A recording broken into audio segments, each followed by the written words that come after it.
I have too many books sitting on my shelves. I adore having a huge collection, plenty of books to choose from, and honestly, just to see all of the pretty books sitting on my shelves, but they're starting to get to be a few too many, even for me. So that is where One Shelf comes in, where we are going to be reading down my unread physical TBR one shelf at a time until we get this to a much more manageable level. In the last episode, we finished off with 169 books on my own TBR that I needed to get read. This was after a huge unhaul where I purged all of the books that I just actively did not want to read, or I thought that I wouldn't want to get to in the near future. My goal is to get my shelves not only down to a more manageable level, but also to reflect me and what I'm currently interested in reading. Since our last episode though, I have hauled a few books, so we are now up to 171 unread books, which is still much more manageable, and I think we can make a pretty good dent in that. For this episode though, TBR Bluff is going to be choosing what my shelf will be. I'm a little nervous, but I figured since TBR Bluff was the star of the show in April with a very brutal TBR board, by the way, that it might be fun to have it also choose my one shelf for the month. If I were smart, I would just be using one of those rolls and picking the book off of my shelf from one of those rolls, but honestly, any excuse to roll on the board is an excuse I'm gonna take, so we're gonna do a brand new roll and let's see what prompt we get to pick our one shelf.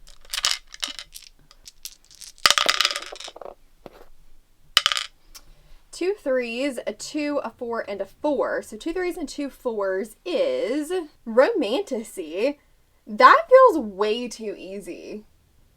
That is so easy, but you know what? I think I deserve easy. Okay, so we got Romantasy very, very easily, I might add. So after the chaos of my April TBR, I guess the board just decided to cut me a little bit of slack. So I have like basically this entire bookshelf behind me to choose from, which did not narrow it down very much. I just kind of looked to see, what am I in the mood for? Are we actually going to be doing a mood read? I think we might be. And I think I have the perfect shelf. Okay, let's see if this is a decent angle. I will show you guys a much better video of what the shelf looks like and what all is on the shelf here in just a minute. But the shelf I'm going to be choosing off of the Romantasy prompt is this one. And it is literally chock full of Romantasy, but it also has one of my favorite series of all time on it, which is the Dark Fever series. I don't know if we're going to do a reread, not of the whole series, but of Dark Fever.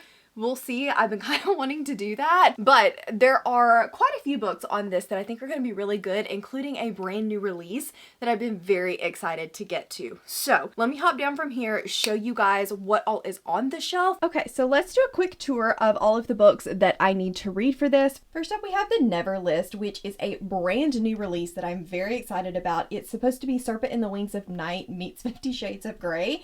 I just think those comparisons are all vibes, and I'm very excited for the vibes. I might actually be starting with this one because, like, I'm so excited. It is a Why Choose, and it just sounds so intriguing. Then we also have the Unmarked Witch by Miranda Lynn. I have read something by this author before and enjoyed it, but I've heard this has trials and is supposed to be really good. Nikki loved it, so I'm excited to read this one.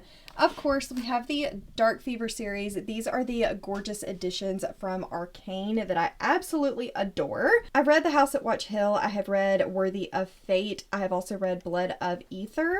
So then we also have to read The Last One. I don't know much about this. This is a new Romantasy that I had on my 25 in 2025 because I needed a book with a number in the title. There are gods, there are humans, and then there's her. I'm excited to try this one. Over here on the very end, we've got my House of Bane and Blood edition. You guys can't really see that, but I've already read that.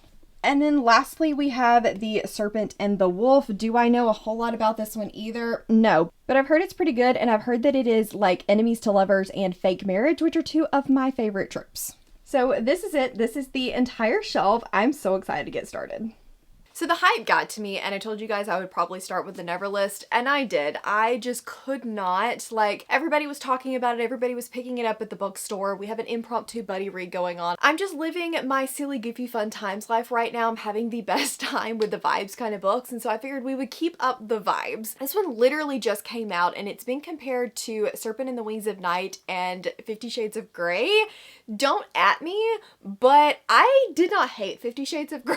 I read it when it came out. I read all 3 books, and I've seen the movies. Yeah, you can judge me. But Love Serpent and the Wings of Night, and I do like Why Choose, so this just sounds like the perfect book for me. My only concern is I have heard it is a lot of smut and less plot, but again, I'm just kind of in a vibes mood, so I'm hoping that will work in my favor. I don't remember her name. Riley, it looks like, is her name, and she is looking for her sister. She's gone missing over a year ago, and she is trying to find her in whatever means that she can. She is a demi, which is essentially a person that has powers from the goddesses, but they are really not allowed to exist. They can go on this thing called the Never List, which basically is like a blacklist where they are subject to do anything the king wants, but they get the dirtiest and the worst jobs that end up getting them killed. There is this like choosing ceremony though, where you can be invited and the 4 legends or heirs essentially pick one girl to come with them for a month, trial them out, do whatever they want,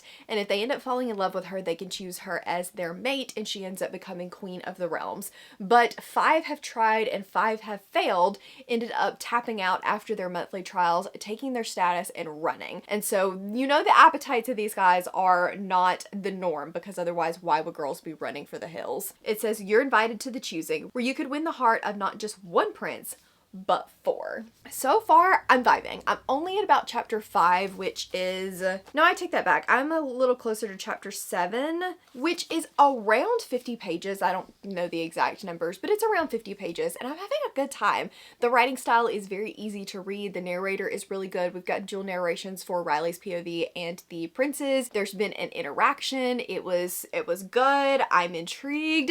So I'm having a lot of fun. I can't wait to sit down and do a little bit more immersion reading with this though, because I feel like some of the world building I might have not picked up on as much of just listening. This edition is the regular edition though, and when I tell you that standard deluxe editions are killing it recently, look at these edges. And then I just noticed when I opened it up earlier that we have stunning in paper artwork, like so pretty. Is it different in the back? No, it's the same in the back, but that's all 4 of the princes. I love it when books have this because yeah, I would be okay with those men. Any of the 4, sign me up. But yeah, I'm gonna go back to reading. Like I said, we've got an impromptu buddy read going, so I'm curious to see what everybody's thoughts are. And so far, one shelf's off to a good start. So I'm way further than I meant to be to give you guys this update, but I've made it to 60% of the Never List. This book is so bingeable. It is literally so easy to read. I've just been popping it on, listening, flying through it. The writing style is very easy in that way that Red Tower books usually are, but I don't find the writing to be bad. It's just an easy listen, and I'm having a really good time with this. There are moments that feel like 4.5 stars, and then there are moments that feel like 3 stars and really take me out of the story. I'm really enjoying the men. Most of them I do really like. I think that they all have different archetypes and you can very clearly see what their archetypes are meant to be. Very similarly to Bonded by Thorns, it actually reminds me all of the 4 men actually have like a corresponding character that I could kind of match them up with in Bonded by Thorns as well, which is fun. I like her. I think for the most part she is a really good character to follow. She does do some dumb things, but not like so many dumb things that I really want to shake her. However, my biggest complaint right now is just that things move a little too fast, and I think that it's something that I can overlook because this is, I'm assuming, a fated mate story. I don't think that that's ever really hidden because we know from the very beginning that they are looking for their mate. So that's not really a spoiler. That's something you find out in the first chapter. So them falling for one another very quickly is somewhat expected, but it is really fast. For some reason it bugs me more in her end than theirs. I don't really know why that is. I think maybe the like caveman, she's mine, touch her and die vibes I like it when the guy's down bad, but she's kind of obsessed with him really quickly given all of the circumstances surrounding why she's there, and some of her reactions I'm like, no, too much. But for the most part, like I can overlook that, but it is something that if you are bothered by that, then just be aware going in that this may not be the book for you. But I'm having a really good time. We are spending a month with each of the guys in their respective kingdoms, and I do wish that one of 2 things was happening. Either it was 1 book per guy and we were spending more time getting to know them, and the other ones were coming in for their like weekly meetings, and so that's how we were slowly getting to know the other guys. or they were all intermingling a little bit more, because I think this is going to turn out to be more poly, and so I would like to see a lot of them like together in their interactions with the guys and her, and right now we're not quite getting enough of those moments. But what we are doing is spending 1 month with each of the men. So the first like 20% was really just set up, and then we had about 20% with Cal, and then we had like 20% with, I forget, Axel, I think is the next guy, and that's kind of where I'm at now, and she's moving on to the next guy, and I think the one that I'm gonna like the most naturally is gonna be the last one. So I'm just kind of sitting here waiting on my favorite guy to show up. I am having fun. I think that this could be a 4-star book. It could also be a 3.5. Really just the second half is going to dictate that for me. Are the 4-star moments going to override the 3-star moments? But right now it's just an easy, fun listen. The smut is good, although it's not as smutty as I expected it to be. All the reviews said all smut, no plot. And I don't really feel like that's true. I feel like it's probably, I don't know, 40% plot, 60% smut, 45% plot, 55% smut.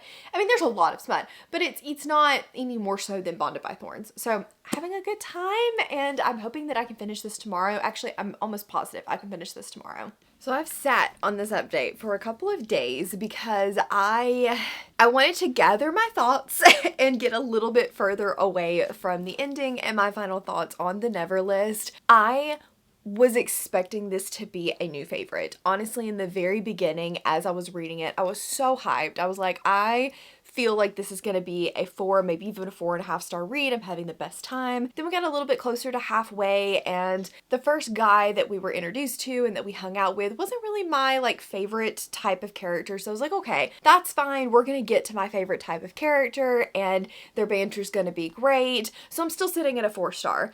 And then we kept going, and the problems that I had just kept getting bigger and bigger and bigger. There are definitely still moments in this that I really enjoyed, but the men in this, far too perfect. They had no flaws. They instantly loved her. They instantly were obsessed with her. All of her secrets, despite building them up for the entirety of the book, no longer mattered because they loved her so much. Like, it just, there was no conflict. There was no drama. There was no pining. There was no banter. There was no nothing. They just were instantly obsessed with her. And I think that I need there to be a little bit more something. Even in a contemporary romance, Nikki and I were talking about this, even in a contemporary romance, you expect the guys to be significantly more perfect, but there's something there. They're pining for one another. They're bantering with one another. There is something. But these guys were just obsessed with her, never told her no, never argued with her. It was just like instant love. And it was instant and way too fast for every single one. And even though this type of story lends that to be a lot faster of a fall in love, it was way too fast. Yeah, I wanted to love this. The ending was better. The ending had some stakes. There were some twists. So the beginning and the ending I definitely liked more than all the bits in the middle. I think that my camera battery may die on me before I get a chance to fully get this thought out, but I think the thing that I like so much about Why Choose is there's something for everybody. There is a different character archetype, a different type of guy, pretty much usually in all of them. And so when this didn't have that, I was so disappointed. I like a guy that's down bad, but I still want there to be some pining. I love the bad boy that doesn't want anything to do with her. There's fun loving, like there's all these different types of men and these personalities that you could choose to put together in a Why Choose, and she decided to make them all exactly the same except for one, and in the end he was also exactly the same. So that was where my issue was in a lot of this. It was fun. I enjoyed the writing. Will I read book 2? Quite possibly. Sometimes some of my favorite books are duds in the beginning and amazing come book 2. But if you are somebody that loves the perfect, sweet, amazing care for her guy and you want to make it 4 of them, try this. If you like a little more drama, slow burn to your books, this is probably not going to work for you. So in the end, I think I'm trying to decide between a 2.5 and a 3-star. Part of me says give it a 3 because the beginning you did really like, the premise of it you did really like, but the more I sit on it, I'm so disappointed, I think, more than anything, because I thought this was going to be such a huge win for me. So to end up saying potentially a 2.5 star is really disappointing. It was just so offensively fine in a lot of ways. But anyway, I'm now done with that one. I have not really been reading as much for the last couple of days, but I think I'm going to move on to the Unmarked Witch by Miranda Lynn next. I am excited, but also a little bit nervous for this one. My camera battery is not going to give me long enough to tell you why though, so I will tell you why when I come back.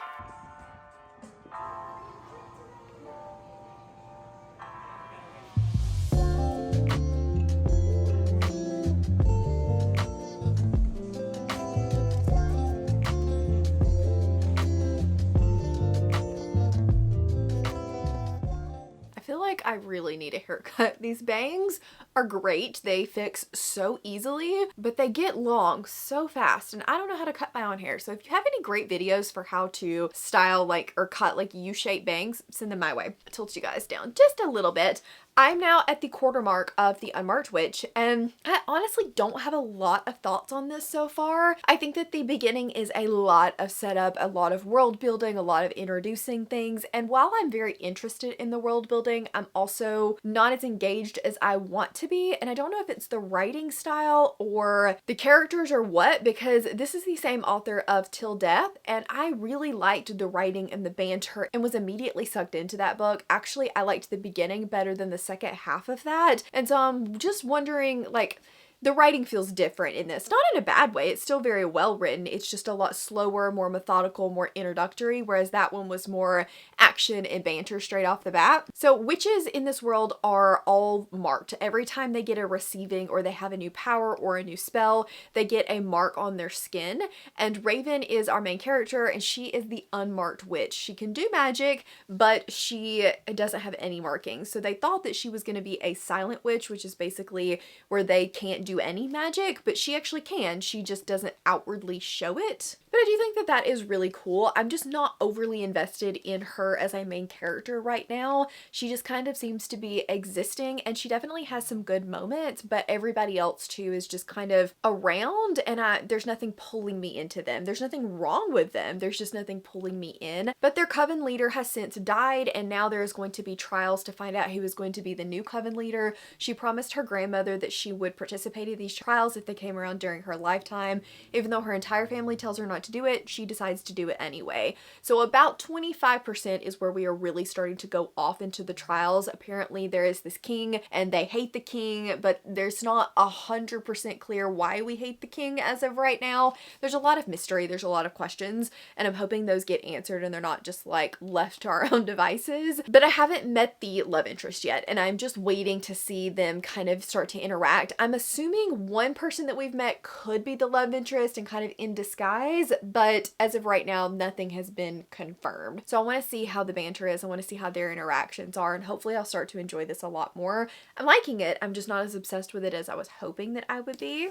But the naked hardcover of this is stunning. This was actually gifted to me by Brie, so thank you, Brie. Other than that, I did get a package in the mail today, well, an envelope, and these are Cassidy's Patreon bookmarks. I wanted to open them with you guys because they're really, really pretty, and I wanted to show them off. So she sends 2 bookmarks at once now, and I love these 2. The first one is a Ouija board, and like, look at the shimmer. That is so pretty.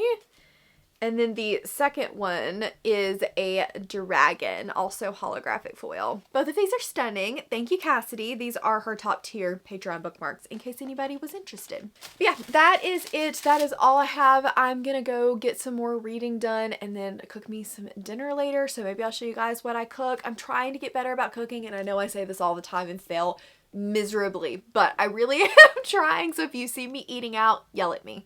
Okay. You're all really, really, really cute. But like, where am I supposed to sit? Ignore the mess behind me because they have taken up my seat. Now he decides to get up. But I wanted to give you guys a really quick update, and honestly this probably will be pretty quick unless I just yap like I usually do. But I'm halfway into the Unmarked Witch, and I just don't have a lot of thoughts on this. I want to be vibing, I want to be loving it, and the trials are okay, but they're just zooming by way too quickly. Things are resolving way too fast. Like, they were poisoned at one point and it was over like that. She just immediately found what she needed, knew everything, and went about her business. And I don't feel like there's a lot of stakes in it right now. And I also not really obsessed with the romance. There's like an attempt at banter, but for some reason it's just not drawing me in. I think the female main character, I just don't love her for some reason. And honestly, I wish I could give you guys in-depth thoughts. I truly wish I could tell you what about her I'm not vibing with, what about the romance I'm not vibing with, but I honestly can't. There's just something about it that is not working for me. It's fine. There's nothing inherently wrong with it other than things are a little easy and the main character's not really working for me. Other than that, I don't really have a whole lot, so I'll probably come and update you guys when I'm done with this one, but right now it's fine, but it's just not really like, I don't know. I think it's gonna be a 3-star.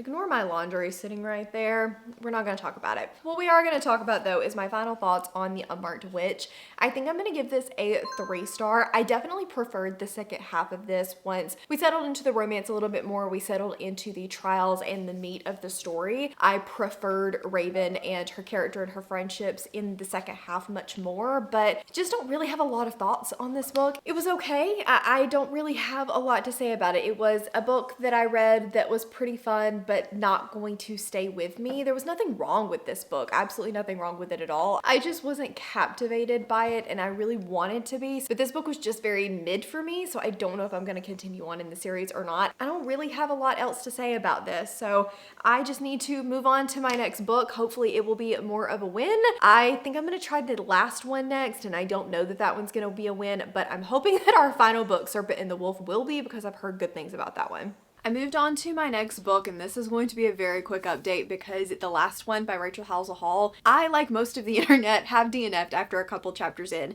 The average Goodread ratings on this, I did not realize until I went to put it on my DNF, was 2.86. I think that this book just...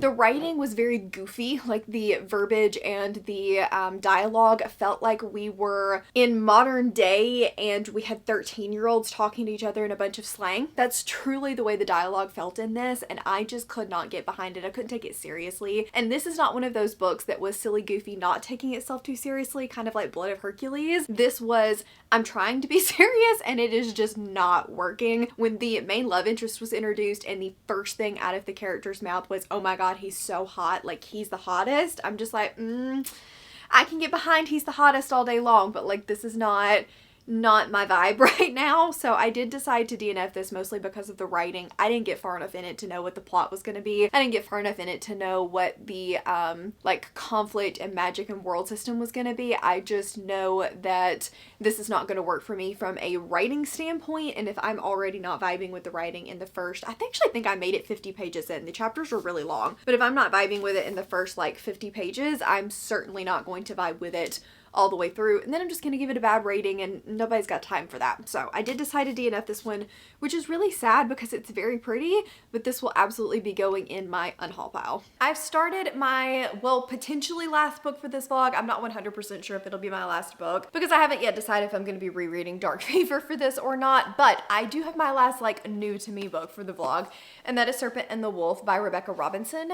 This is apparently a debut, which I did not realize, and it is arranged marriage or reluctant marriage kind of situation, marriage of convenience, if you will, which I am learning is one of my favorite tropes. Like I love they're forced together and they don't want to be married, but they have to be for reasons. And it's one of my favorite things. This is also a little bit Grumpy Sunshine where he's the sunshine, and I'm having the best time with this so far. I'm only about 60 pages in, but the banter is bantering. I'm loving their interactions together. It's just so snipey and snarky while also being fun at the same time, and I am living for every second of it. We're following Vasa, I think is her name. Her father has just died, and her brother Dominic is going to marry her off to strengthen their alliances and try to get more into the salt trade. And we open with her seducing her husband and tying him to the bed with a knife to his throat. So can't get any better than that. She runs away because she doesn't want any part of this marriage, and she is slowly dying from a curse of shadow magic. Finally, her husband does find her again, and he says, look, if you will just be married to me for 3 years, I can have what I want in the kingdom, and we'll help you learn how to control your power so that they don't kill you. I am living for the setup in this. I'm living for the banter. I'm having the best time. There's a few writing things here or there that I've noticed, but the world building is really, really cool. And for a debut, this is written extremely well. Even not for a debut, I'm really enjoying the writing, but having the best time with this. And I'm so glad after a couple of meh books, I hope it continues on that pathway, because this does feel like a 4-star, which I know the Never listed to, but I think some friends of mine have read this and still enjoyed it, so I think this could be a win. Trying to find a way to prop the camera without it falling over or bumping the mic, so wish me luck. Was I successful? I made it to halfway in Serpent of the Wolf, or Serpent and the Wolf, last night, and I'm still having a really good time with this. The romance and the banter when we have it, incredible, amazing, absolutely loving it. Reed is not really he is a touch her and die kind of main character, but he also is very sweet and really wants to like do the best by people, not even just the best by her. So I really like his character. She's very grumpy, she's very like within herself and trying to find out where she wants to be in the world and how she's going to handle things. So I really am enjoying their dynamic together. However, that is not the main driver of the story, and I kind of feel like at the halfway point we're losing the plot a little bit. It's very political, but not...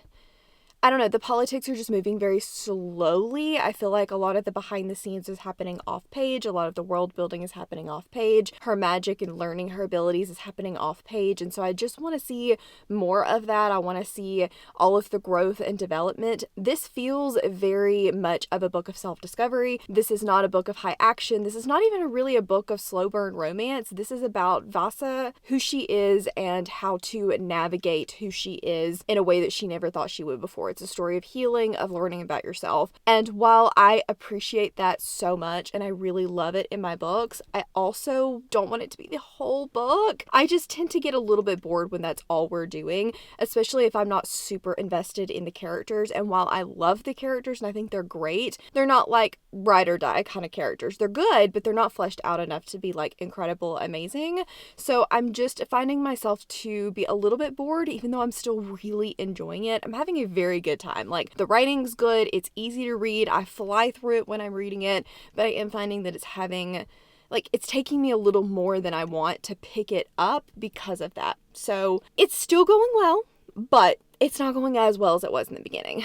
I do have the audiobook now, though. I managed to find it on Spotify, and since I'm flipping back and forth, it doesn't matter how many hours I have. So I'm probably going to listen to that on the way to work, but I don't know that I love the audiobook. She does a very thick accent for Reed, which makes perfect sense, but it's not my favorite. It's a little, like, I'm picturing him a little more gruff, a little more, I don't know, it's just not how I'm picturing him, I think because I read so much of the book physically. So I am going to listen to it on the way to work, but then once I get to work, I'm going to flip back into my ebooks. I definitely prefer it that way.